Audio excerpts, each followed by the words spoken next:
Не против продажи органов и секса втроем, но против союза с Россией и Китаем. Обожает американские доллары и ненавидит государство. Привет, семья и уважаемые зрители! Победа нового президента Аргентины грянула как гром среди ясного неба в мировом сообществе. Пока он был темной лошадкой аргентинской политики, о нем знали только местные жители. Но теперь его имя знает весь мир. И не мудрено. Президентом достаточно крупной и известной страны стал максимально непосредственный, удивительно радикальный и невероятно харизматичный фрик. Сейчас мы с вами обсудим, как именно Хавьер Милей взлетел на Олимп власти, какими методами он собирается спасать тонущую Аргентину, а также в конце видео я расскажу вам о том, чего же теперь ожидать нашим мигрантам в Аргентине. Ну что ж, начнем.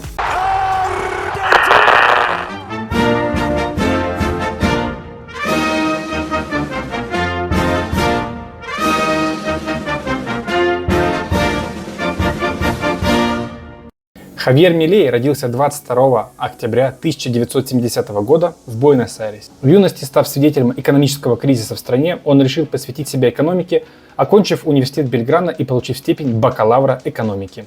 Прежде чем стать политиком, Милей занимался бизнесом и работал экономистом в различных частных и государственных компаниях.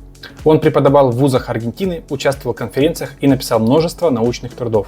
В 2019 году Милей стал членом Либертарианской партии Аргентины. Его путь в политике начался с депутатского места в Национальном конгрессе Аргентины. Он быстро привлек внимание своими нестандартными взглядами и острыми высказываниями. В дальнейшем интерес к Милею постоянно рос благодаря его частым и энергичным выступлениям в СМИ. Его неортодоксальные и порой шокирующие идеи быстро привлекли внимание общественности. Сейчас я приведу вам несколько его самых интересных цитат. «Я считаю государство врагом, и правительство – это не что иное, как сборище крыс. Я хочу взорвать динамитом Центробанк, и это не метафора.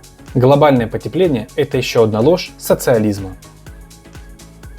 Аборт – это убийство при отягчающих обстоятельствах. Нет ничего плохого в том, чтобы платить за секс. Это свободная транзакция. В странах, где есть право на свободное ношение оружия, преступлений гораздо меньше». Также Хавьер Милей был участником других очень интересных ситуаций. Например, он называет себя профессором тантры, сторонником свободной любви и любителем секса втроем. Милей также клонировал своего питомца, английского мастифа Конана, за $50 тысяч, оскорблял журналистов и использовал ненормативную лексику, в одном случае даже назвав журналистку ослицей. Предлагает заменить аргентинское песо долларом США, выступает за либерализацию рынка человеческих органов. В ходе философской дискуссии о продаже детей заявил, что как палеолибертарианец выступает за то, чтобы люди сами устанавливали свои обычаи и практики, что по факту звучало так, как будто он совсем не против продажи детей, за что впоследствии ему приходилось очень сильно оправдываться. Прибавим ко всему этому вот такие вот публичные видео Хавьера. Zurdos, hijo de puta, ahí tienen. Las pelotas voy a pedir Estado. El Estado metete en el orto, la concha puta de tu madre. ¿Sabes qué? Me lo paso por el orto el Estado. Tomá, ¿sabes qué es esto, hijo de puta? ¿Sabes qué es? La bandera anarcocapitalista, ¿sí? La bandera de los liberales libertarios. El amarillo tiene que ver con la capacidad de generar riqueza, es decir, el oro, ¿sí? Y el negro tiene que ver con la anarquía. ¿Sabés dónde voy a pedir Estado? En la c*** de tu madre, zurdo! Но как при всех этих противоречивых качествах и высказываниях наш герой стал президентом такой прекрасной страны, как Аргентина? Я задавал этот вопрос многим местным жителям, а также читал чаты русскоязычных мигрантов в Аргентине и выделил для себя 3 главных причины.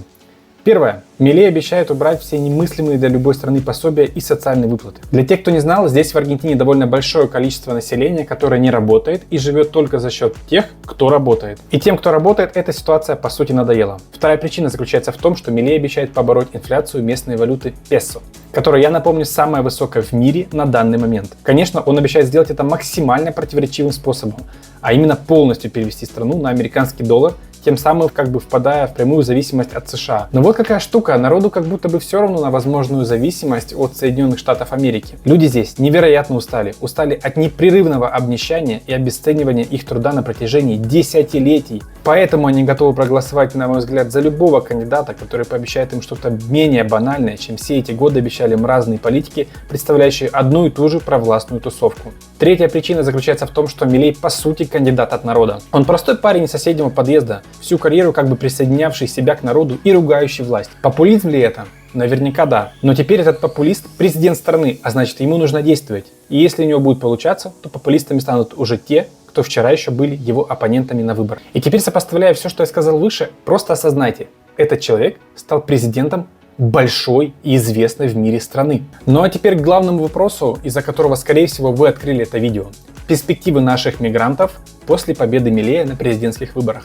Миграционная политика и законодательство. Милей может внести изменения в миграционную политику, что повлияет на визовые режимы, права на работу и проживание для наших мигрантов. Это может включать в себя ужесточение миграционных процедур в зависимости от его политической воли. Экономические изменения.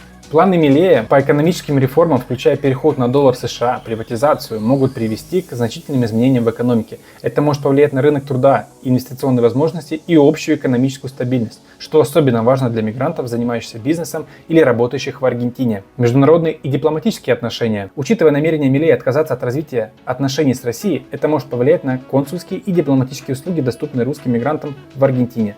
Также это может затронуть двусторонние, культурные и торговые связи между странами. Социальная адаптация и поддержка. Важно отслеживать то, как новое правительство будет поддерживать мигрантские сообщества в аспектах социальной адаптации, доступа к бесплатному образованию и здравоохранению. Поймите меня правильно, тот факт, что Милей обещает убрать все социальные выплаты и пособия малоимущим аргентинцам, которые имеют аргентинское гражданство, вряд ли совместим с тем, что он возьмет и оставит бесплатное образование и медицину для мигрантов, приезжих мигрантов. Как-то эти две вещи не сильно вяжутся, согласитесь. Но что там по националистическим взглядам нашего героя? В доступных источниках нет прямых указаний на то, что Хавьер Милей является националистом. Его политические взгляды классифицируются как смесь правых, либертарианских и консервативных направлений. Милей также известен своими ультраправыми союзами. Но несмотря на все связи с ультраправыми движениями и прямых утверждений в том, что Милей является националистом, в открытой информации я не обнаружил. Поэтому добавление пункта о том, что могут быть проблемы для русских мигрантов, основанных на националистических взглядах Милея, могут быть необоснованными. История Хавьера Милея – это рассказ о неожиданном взлете,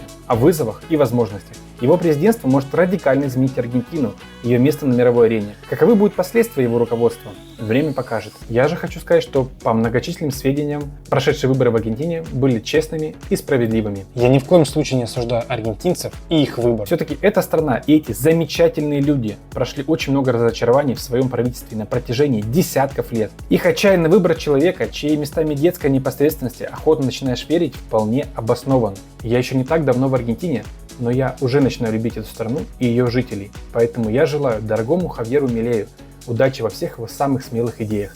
Пусть все получится. Vamos, señor presidente.